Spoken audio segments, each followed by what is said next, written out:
Hi, this is Alcan. Welcome back to my channel. Well, Eric Adams is at it again.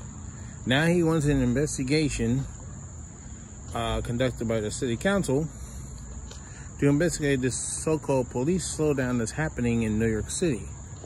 It's an alleged police slowdown. Well, because of the number of shootings that are going up, number of crimes has gone up, and quite frankly, New York City is turning into a hellhole. Well, the fact of the matter is, you've been undermining the police for a very long time since George Floyd's death. So, basically, it ain't the police doing the slowdown, it's you.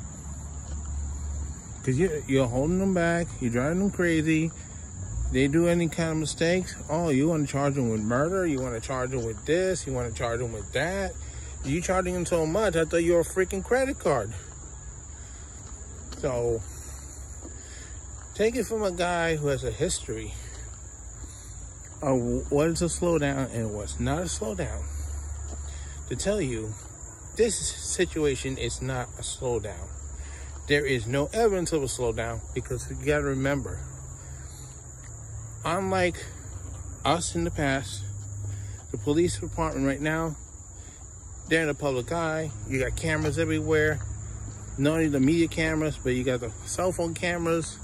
You got security cameras. You got everything. You probably got drones. Everywhere you go, there's a camera. And you could easily tell if they were slowing down or not.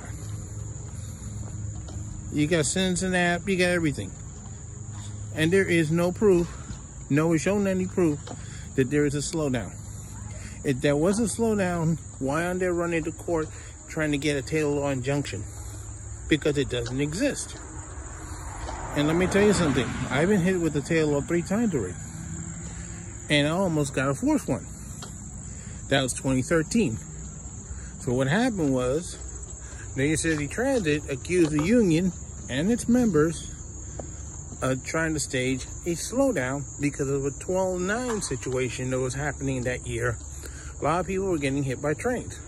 So you can put a flyer out saying, we want you to come in slowly into the station and then go normal afterwards. The management took it as a threat and an opportunity to screw the union over again.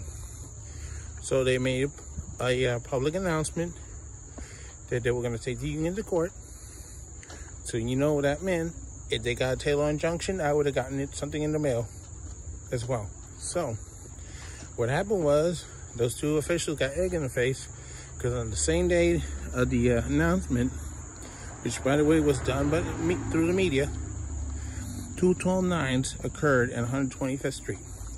One in the station, one north of the station.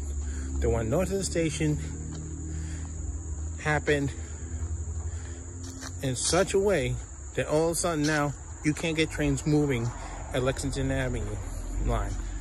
For those who don't familiar with New York City subways, there's one line for the whole east side. One line underground. Problem is, if the east side subway were to go down, that's it for the east side. Everything has to go west side. Everything spills over.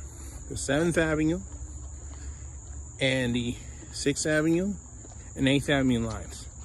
Now, the IRT cannot go on the 6th and 8th Avenue because it's IND. But majority of those lines will have to pick up the slack.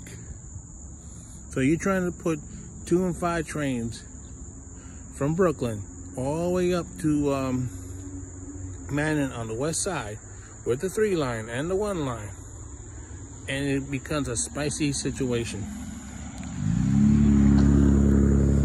So, yes, and the funny part was, both trains, and they found out later, the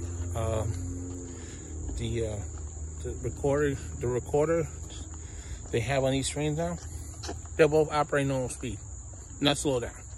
Plus, the media was checking every train in the area looking for these slow down trains. They didn't find any. And I'm the slowest motorman in the system. You would think that management would be paying me a visit. Didn't happen.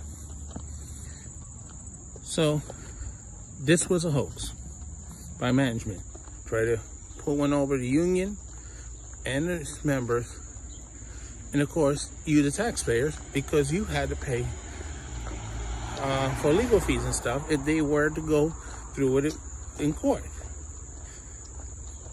The union's not going to pay for that because it didn't happen. The union already lost money on the other 3 injunctions, plus the strike. So this is what's happening now. It's probably another hoax. This time by the city itself.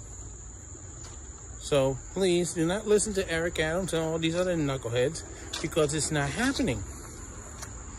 Remember, you got the media there, you have cameras everywhere, and you know the protesters would love to show there was a slowdown going on to screw them over. They didn't produce nothing. They had nothing. All they have is lip service. Lip service is not proof that you could put on paper. So, Eric Adams, please shut the fuck up. So this is how I can say so long for now, and don't forget to stop. Oh, by the way, did I forget to mention he used to be a former police officer himself, and he's running for mayor of the city of New York?